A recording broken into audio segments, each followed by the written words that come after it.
both of them went to the altar. So was your father the first Christian in our family, or was there somebody else before him? My mother, when she married my dad, she was the one that went to Franklin Church and got saved. I gotcha. She was the one first that stepped out. Well, then this was... Okay. Dad went to church. We had 6 kids, and I can remember we had this big Studebaker, and in the center they had seats that folded down, you know. You didn't have to use those center seats, but with 6 kids you did. And I can remember, just as plain as if it was yesterday, it was winter, and we went down. We always went 15th Street and then turned down Eagle to the church. Well, this 15th Street hill off of where the rich people live. It's 15th Street, and there was water running over, and we just turned around. All 6 kids, Mom and Dad. We went to that water place, just did a spin, kept going, went to church. Now, the Franklin Church that you're talking about is where John Bell pastors now, right? John Bell. Yeah. Are you running out of breath, Mom? Huh? Are you running out of breath from talking so A little much? bit. Well, is her That's oxygen okay. thing got enough in it? I've got air here. Who was the one that was shot by the German sniper? Her dad. Your dad too. Yeah. And the cat came and brushed against his leg. The cat came, and Dad bent down to pet the cat, and his bending, instead of getting his heart, it just got his arm. Yeah, and I can remember maybe being a little girl and Dad having to go to Pittsburgh to get some of the pallets, shell. He couldn't get it all, I guess, so periodically he had to go and have surgery. And I love my dad. I can remember just as plain as if it was yesterday. I was probably 2 or 3 years old, and I can remember my dad had been in Pittsburgh hospital getting shrapnel out of his arm, and he was coming home. And I can remember we had this lilac bush in the corner of Mom and Dad's. As you pulled in the driveway, the lilac bush was right there. It was beautiful. And I knew my daddy was coming home. And I was so excited. And when he actually picked me up, I can remember being so bashful. But I was so thrilled because I love my dad. Now, I'm going to switch the subject up a little bit. When you were a little girl, you had a growth on your eye. Yeah. Do you know what? I tried to relive that, and I can't remember which eye. I can't remember much about it. All I know that they said I would have to have surgery, and as a little girl, it just scared me half to death. And I would be playing, then I'd go. We had this mohair maroon couch, and on the seats was tapestry of flowers, you know, but it was mohair. I mean, it was really nice. And I can remember playing, and then I'd get down and pray, and then I'd go and play some more, and then and God took that off. It just went. I didn't have to have surgery. Wasn't it the night before the surgery that it... See, I can't remember whether, but anyway, I didn't have to have it. And God answered my prayers. And that was always kind of a stepping stone, because there I was, a little girl, yet God heard me. It's just has blessed me when I think about it over the years, because I was so scared, and he just took it away. So you don't forget stuff like that, although I was maybe 2 or 3 years old, but just little. I thought you was older than that. I can't remember. Because I remember you telling that story through the years. And, See, I've forgotten. And I am 86. Hey, I forget stuff that I did yesterday. Activities call on line 20. Activities line 20.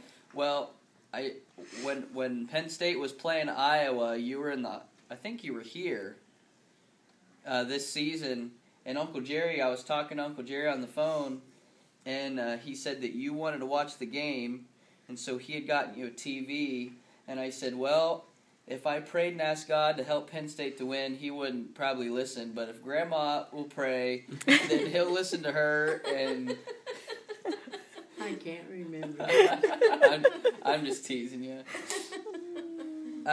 What do you think the greatest blessing is that God has given you, besides, salvation and, knowing Him and the hope of heaven and that kind of thing? I'm thinking, like, is it family? Is it people you know? What would you say the greatest blessing is that God has given you?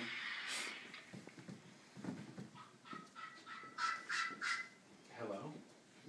Turkey call. The greatest blessing? Just to have Him to cast your burdens on. How do you know, like, when I know you've been here a lot, and you've probably been by yourself. Yeah, but I'm not alone. And that's what I was going to ask you. Like if somebody tried to say that God wasn't real, what would you say to them? You don't know what you're talking about. Just listen to me, because I know. Yeah. God is real. I know the answer to this, but would you change anything about your walk with God? Oh, no. Oh, no. I'll tell you, when Jim died, I just felt the Lord embrace me. He just comforted me so, and I said, I know you don't do anything wrong, I knew that He doeth all things well, and that I accept, if that's His will, that's my will too. I wasn't bitter, because I felt, well, Jesus took him home to heaven before I got there. Because Jim, every service that we had, to my knowledge, he was always burying his head on the altar. He was tender-hearted, but he had red hair. He had the red hair temper, and he'd think he didn't have anything, if he got a little disgusted.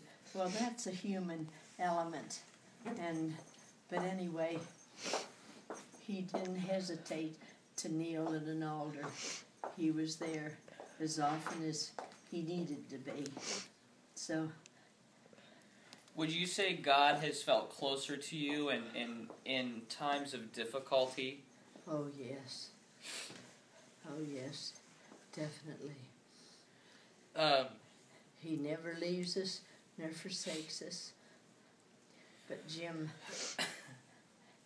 was having trouble, and I was in Florida, and he called me, and I said, Jim, it was around Valentine's Day, and I said, honey, will you be my Valentine? And he said, oh yes, Mom. And I said, we visited, and he was having trouble.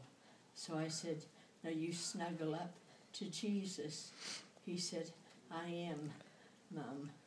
So then that weekend he was gone.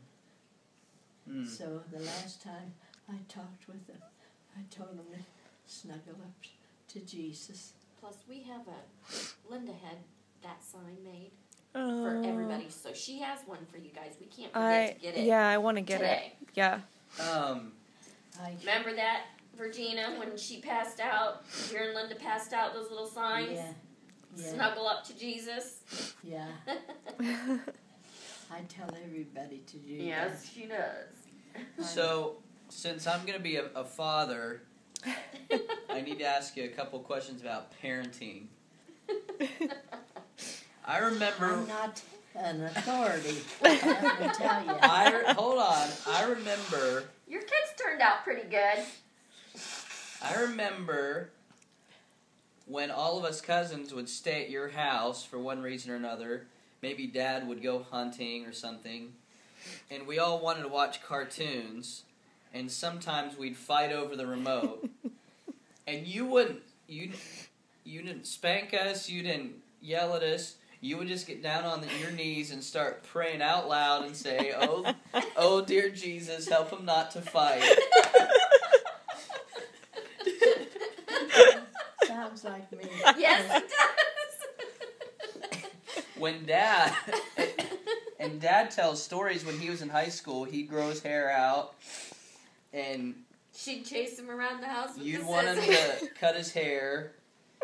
So when your kids were grown up and maybe they weren't doing the things that you wanted them to do, how did you balance being a loving parent but still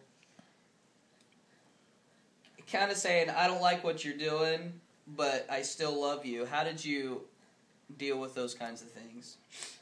All I know is when they would always have a good time together before we went to bed. So I let them have their fun, and then time for me to read the Bible to them and have prayer before they went to bed. So this is what I did. But I would make sure I talked about hell. I mean, I wanted to warn them. So when I would have that session, I said, now, it's your choice. You choose Jesus or you go to hell. That's pretty straightforward. I just told them what it was about. And I just felt that they were tender-hearted and the Lord knew that they loved them.